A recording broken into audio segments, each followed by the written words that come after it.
sosorangan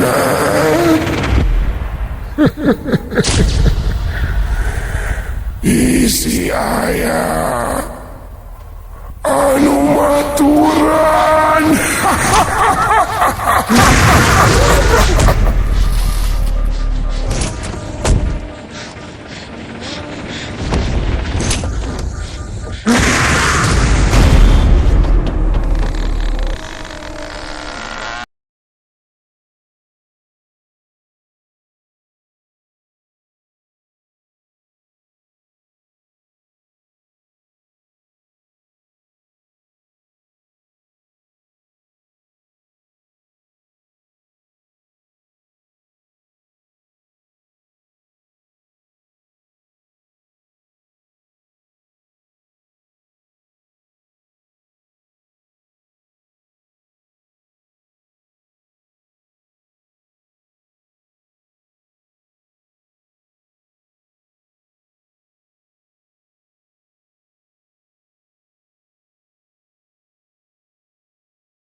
Masih keneh lila ya urang aya di dieu teh ton.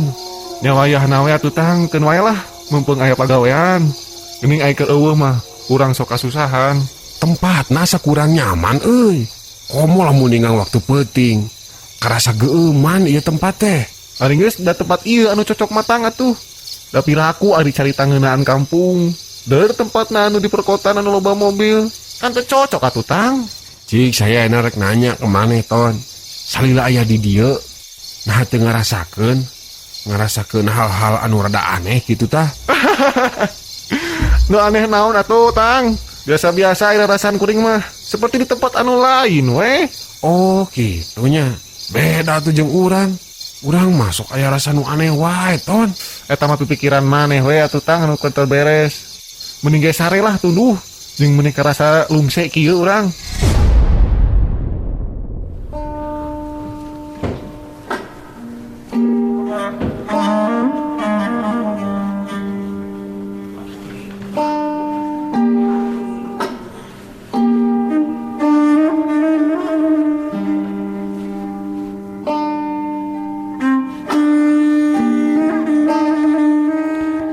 Saberesna kuring gawe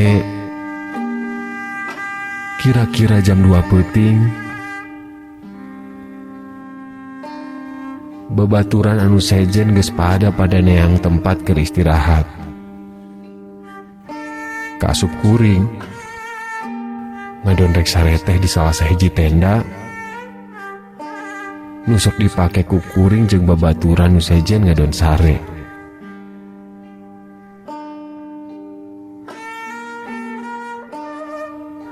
Di eta tenda geus cinggaloler samalah aya nu geus kadenge kerek sagala.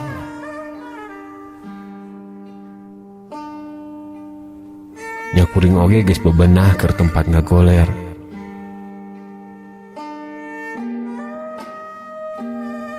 Tapi sok sanajan tadi beurang geus capek, tapi naha penting eta mah kuring beut jadi can ngerasa aya tunduh. Nu bisa ngan ukur nyileuk,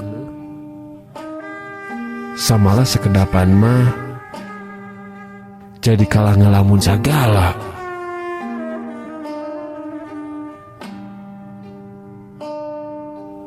Sahabat kuring keur anteng nyawang panglamunan lantaran can bisa saretea.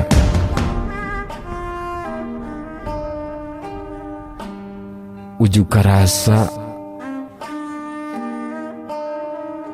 aya angin nu ngadeos asup kana jero tenda. Samalah karasa kana awak kuring oge tiisna.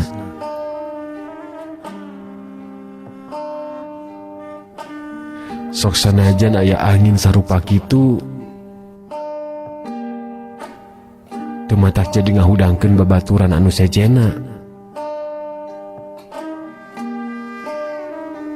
Samalah nu katingali ku kuring,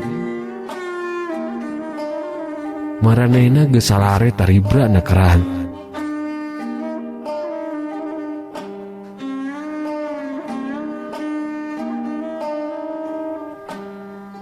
Keur kuring ngagoler sarupa kitu, kuring kontan cengkat samalah langsung diuk. Anu jadi lantaran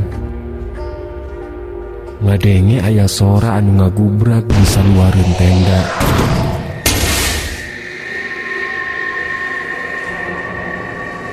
Kacurigaan kuring tambah nganelan. Lantaran sanggeus aya sora anu ngagubrak kitu, kadenge aya sora anu ngegasrukan. Siga sora jalma anu keur ngagugusur karung.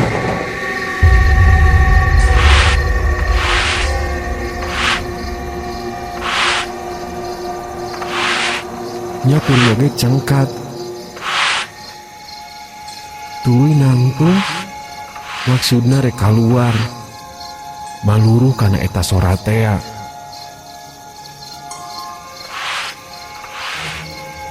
Tapi anger babaturan anu sejen mah eueuh nu kaganggu ku sora-sora sarupa kitu teh.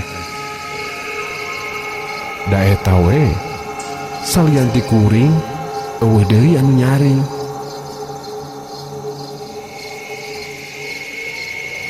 Kuring terus keluar sorangan, barijeng taya niat ngahudangkeun babaturan anu sejen. Pamikir teh bisi ngeganggu, jeung deui kuring ngarasa karunya lantaran geus carapeun gawe.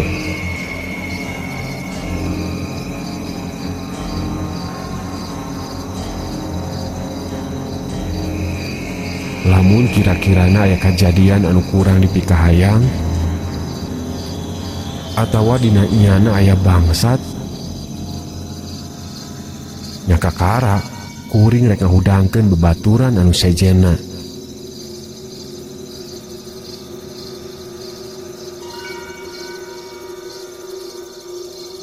Kuring keluar ti jero tenda, terus nangtung di hareupeun pisan lawang tenda.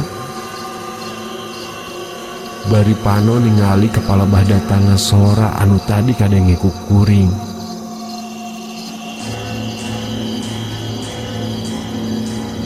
Aya kajadian anu rada matak aneh oge keur kuring.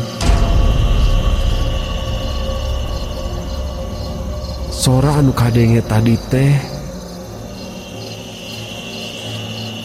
basa kuring geus di luar mah teu kadenge deui. Nu aya mah kaayaan sepi jembling rehe comrekna peuting.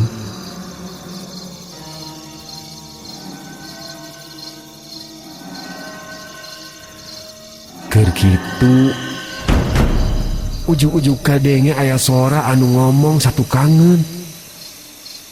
Ayana eta sora teh kuring oge langsung rada ngarenjag. sabab keur anteng ngawaskeun kepala bahan nu tadi kadenge aya suara anu ngakerwahkeun ka kuring. Hoya, Astagfirullahaladzim. Baku maneh maton lah ari geus gareuwas teh. Kernaon atuh maneh teh dijenteng di dieu? Jeung deui naha can sare maneh teh atuh. Reuwas pugurang teh. Tadi ngadeng aya suara nu ganeng. Oh. Geus sare-sare wetang lah.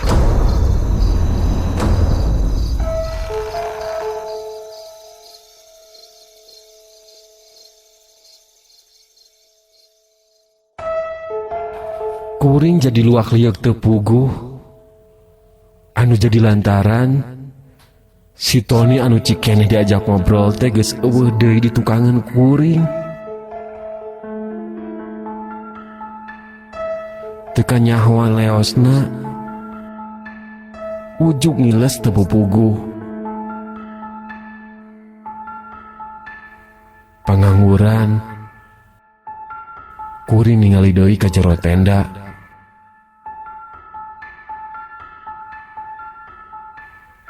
Si Tony kasampak geus ngagoler deui diurut mimiti bahasa manehna sare.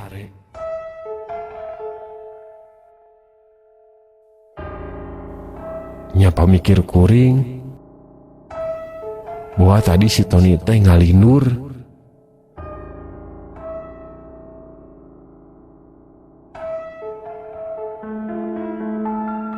Kuring neruskeun deui nalungtik ka palebasora anu tadi kadenge tea.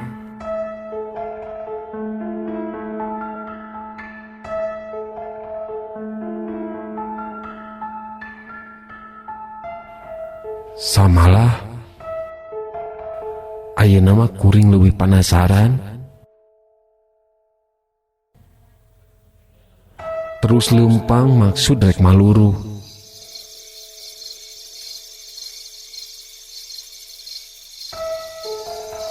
Kaayaan eta peuting beuki sepi wae. Anu nyari ngan ukur kuring sorangan.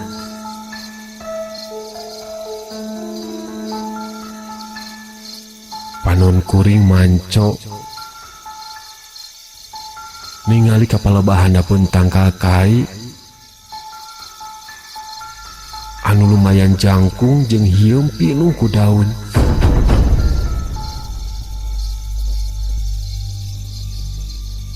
Kuring nyidik-nyidik kepala badinya.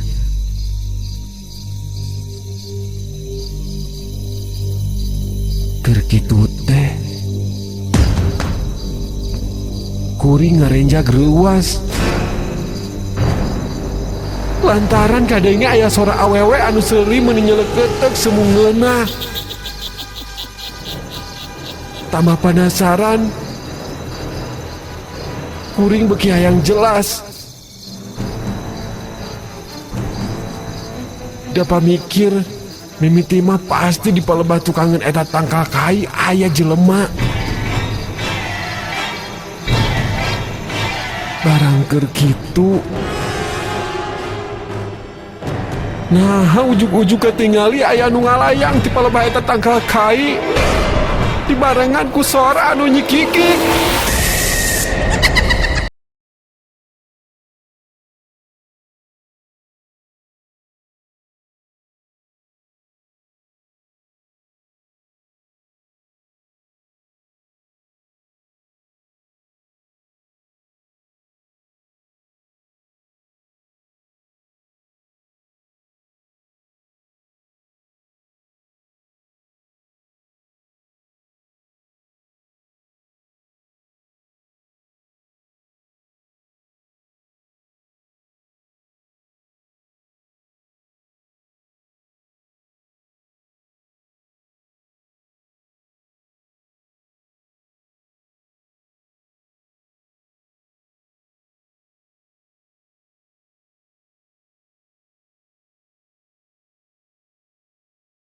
Ngalayang teh jelas wae ayeuna mah lain jelema biasa.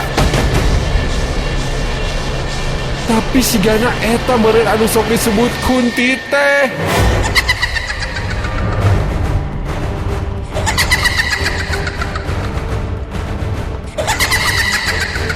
Kuring rada ised-isedan. hayang ngajauhan ti eta Kunti anu katingali kekalayangan di sahareupeun kuring.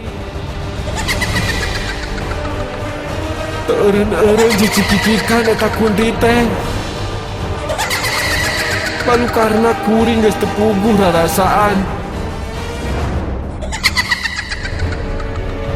Kejadianana anu matak heran jeung aneh ke kuring. Ongkos sieun, tapi kuring teh kalah jadi teu bisa ingkah ti eta tempat.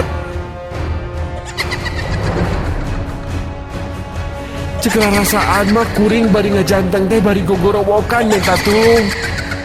Tapi waleh taya saurang urang acan babaturan anu nyaring kahudangkeun ku gogorowokanana sora kuring. Sigana teh nu keur salarema malah tamah talibra wae.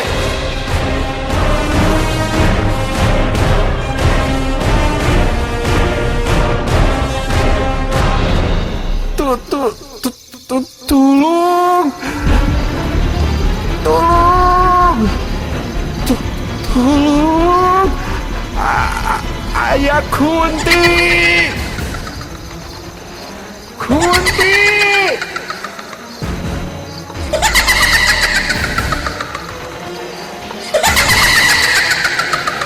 Tambah tak giwur hate kuring.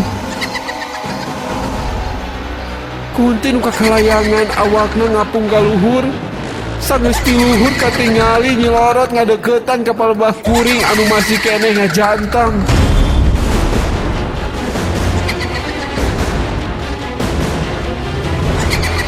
Puguh wae atuh ningali kejadian sarupa kitu mah kuring oge soak.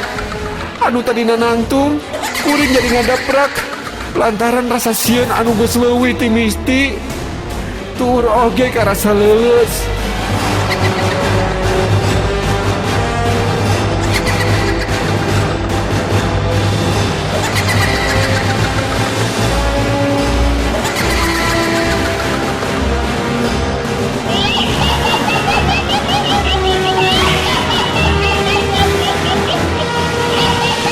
Kejadianana kuring anu ukur bisa diuk ngedaprak bari teu puguh rasakeuneun.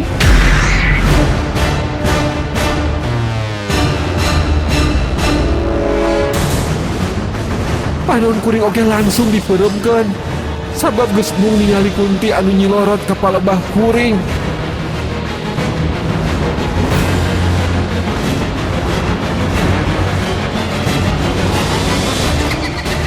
Kuring sateka pola jajampean sabisa-bisa sangkan teu terus diganggu ku eta Kunti. Aya paedahna tina kuring jajampean teh. Karasa supu jadi aya tanagaan deui.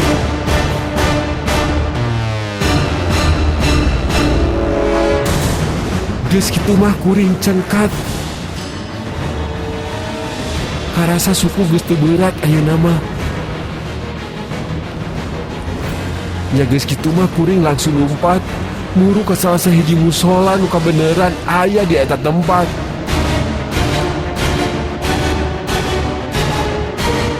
Sajeroning kuring lompat teh karasa eta Kunti teh terus ngalayang nuturkeun kuring.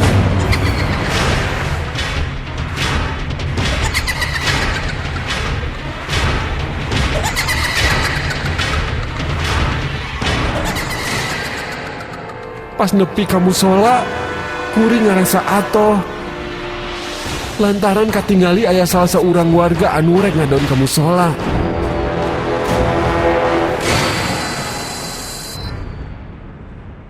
Singkat cerita,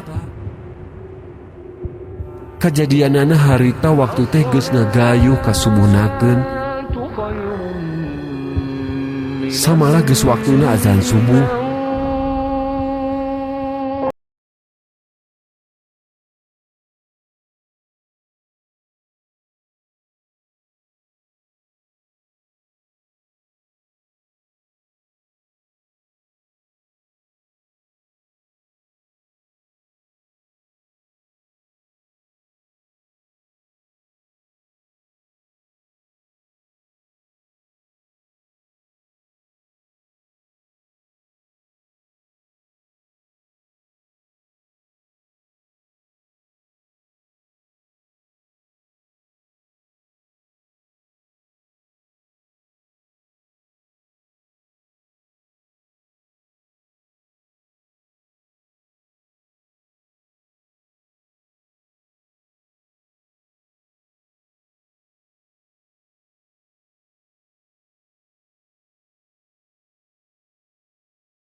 Tina obrolan kuring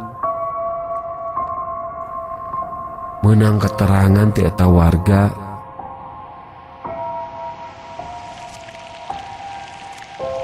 sing horeng di palebadi nyate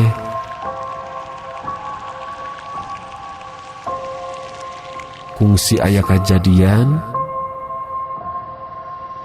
salah seorang awewe anu maot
Hehehehe